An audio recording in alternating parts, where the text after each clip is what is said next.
건작동 말씀 묵상. 여러분 반갑습니다. 저는 경기도 구리에서 낮은 마음 교회를 목회하고 있는 오준규 목사입니다.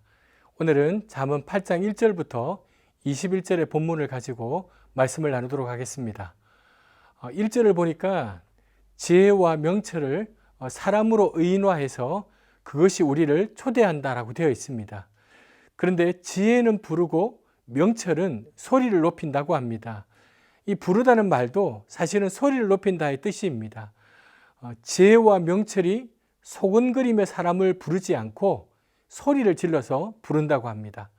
그것은 지혜와 명철이 특정한 사람만을 부르지 않고 모든 사람을 초대하는 것입니다. 즉, 이 지혜와 명철은 소수의 사람, 특정한 사람이 가져오는 것이 아니라 모든 사람, 누구나 가져야 하는 것임을 강조하는 것입니다. 그래서 자신만이 특정한 지혜를 가지고 있다고 주장하는 사람은 사실은 사입입니다. 기독교의 진리는 모든 사람을 초대합니다.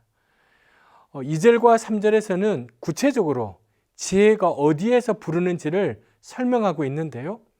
지혜가 길가의 높은 곳과 사람들이 많이 다니는 장소인 내거리에 있다고 합니다. 그리고 마을 어귀에 있는 성문에서도 여러 출입문에서도 외친다고 합니다. 즉, 이 세상에 하나님의 지혜가 없는 곳이 없다는 말입니다.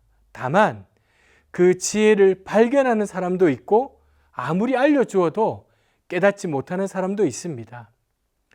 이처럼 지혜가 다양한 곳에서 큰 소리로 사람들을 초청한다는 것은 하나님께서는 그만큼 우리가 지혜의 사람이 되기를, 명철의 사람이 되기를 원하신다는 의미입니다. 그래서 지혜는 다시 외칩니다. 4절과 5절을 보니까 지혜가 부르는 대상이 너희입니다. 다른 사람들이 아닌 우리 각자임을 강조하는 말입니다. 저와 여러분이 이 지혜의 부름에 응답하여 살지 않으면 하나님 자녀로서의 삶을 살아갈 수 없기 때문입니다. 우리가 이 지혜의 부름을 따라서 살지 않으면 어제 보았던 그 7장에 음료의 골목으로 들어가는 어리석은 그 젊은이처럼 될 수밖에 없습니다.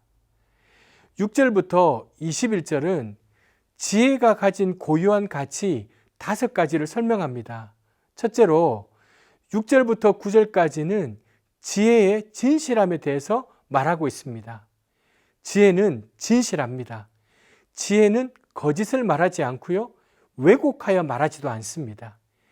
지혜의 진실함을 있는 그대로 받아들이는 사람에게는 그 지혜가 너무도 또렷하게 들리지만 그렇지 않은 사람에게는 튕겨나가게 됩니다. 여러분, 지금은 맞지만 그때는 틀린 것은 진리가 아닙니다. 또 그때는 맞았는데 지금은 틀린 것도 진리가 아닙니다. 그때도 맞고 지금도 맞으며 앞으로도 맞는 것이 진리입니다. 지혜는 솔로몬 시대에도 옳았던 거고요, 예수님 시대도 옳고 종교교육 시대도 옳고 지금도 옳습니다. 뿐만 아니라 예수님께서 다시 오실 때까지 지혜는 옳습니다. 그래서 지혜는 진실한 진리입니다. 두 번째로 10절과 11절은 지혜의 고귀함에 대해서 말하고 있습니다. 지혜는 은이나 정금보다 더 귀하다고 합니다. 뿐만 아니라 진주보다도 더 귀하다고 합니다. 아마 많은 사람들이 속으로 지혜는 무슨 재산이 최고지, 정금과 진주가 최고지 라고 생각하시는 분들도 있을 것입니다. 하지만 인생의 결정적인 순간에는 우리가 압니다. 지혜를 따르며 지혜에 순종하는 것보다 더 복된 삶이 없다는 사실을 우리가 알게 됩니다. 세 번째로 12절과 13절에서는 지혜의 강직함에 대해서 말하고 있습니다. 지혜는 명철과 지식을 가졌고 악을 배척하는 강직함을 가졌음을 말합니다. 12절에 주소를 삼다라고 하는 것은 한 집에 살고 있다라는 의미입니다. 즉, 지혜와 명철은 둘이서 한 인생을 살아가는 부부와 같은 존재임을 말하는 것입니다. 그리고 이 13절에 여호와를 경외하는 것과 악을 미워하는 것과는 동의어라고 합니다. 잠언 1장 7절에서 여호와를 경외하는 것이 지식의 근본이다라고 말씀하셨는데 이 둘을 연결하면 이런 겁니다. 지식의 근본은 악을 미워하는 것이다라고 할 수 있습니다. 그래서 하나님을 경외하는 삶은 하나님을 하나님으로 알아갈 뿐만 아니라 하나님의 반대편에 있는 악을 친구로 삼지 않습니다. 구체적으로는 교만, 거만, 악한 행실, 패역한 입을 미워합니다. 여러분, 교만은 자신을 실제보다 더 높게 여기는 것이라면 거만은 자신을 실제보다 더 부풀리는 것입니다. 그래서 이 교만과 거만은 자기를 실제의 자기보다 더 크게 여깁니다. 그러한 사람의 특징이 악한 행실, 함부로 행동합니다. 또한 패역한 입, 함부로 말합니다. 그러나 지혜의 사람은 그런 삶과는 거리가 멉니다.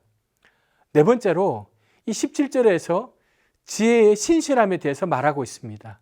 지혜는 특정한 사람에게 주어지는 것도 아니고 그렇다고 특정한 사람에게 막혀 있는 것도 아닙니다. 지혜는 모든 사람에게 열려 있습니다. 하지만 아무에게나 주어지는 것은 결코 아닙니다.